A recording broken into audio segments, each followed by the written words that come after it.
Yeah, good morning everyone. So in today's video I'll be explaining about the PV diagram of a diesel cycle.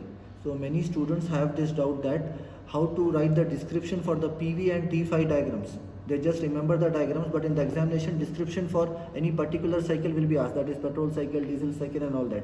So they wanted me to explain how to write the description for a particular cycle. So what you have to do is you have to first draw the diagrams correctly, that is PV and T5 diagrams. If you just draw the diagrams correctly, that is pressure volume diagram and temperature entropy diagram, just by seeing the diagram you can write down the description for it. Okay. So in this video I will be explaining about how to write the description for PV diagram of a diesel cycle. Okay.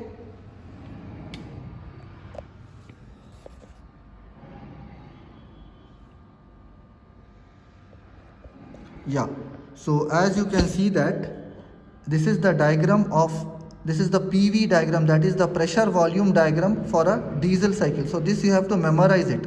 So if you draw this diagram correctly, just by seeing the diagram you can write down the various steps for it.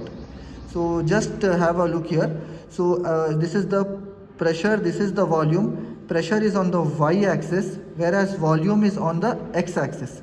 So you can see that after drawing the diagram correctly, you have to write down the various steps for it, that comes under the description. Okay, so what is happening in pressure in process 1 to 2? So in process 1 to 2, you can see the arrow here, it is going upwards. Okay, so what is happening in process 1 to 2? You can see here also. So in process 1 to 2, pressure is increasing whereas volume is going backwards. So volume is decreasing. Okay. So this is happening in process 1 to 2. What is happening in process 2 to 3?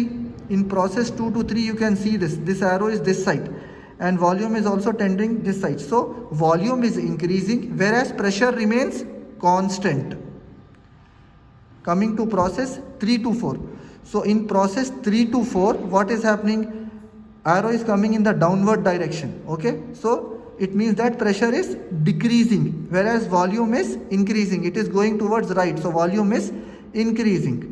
Coming to the last process now, that is process 4 to 1. So in process 4 to 1, you can see that the volume is remaining constant whereas the arrow is downwards. The arrow is downwards here. So it means that the pressure is decreasing. So in a similar way, you can write down the description for T5 diagram also. I hope this video was clear to everyone. Thank you.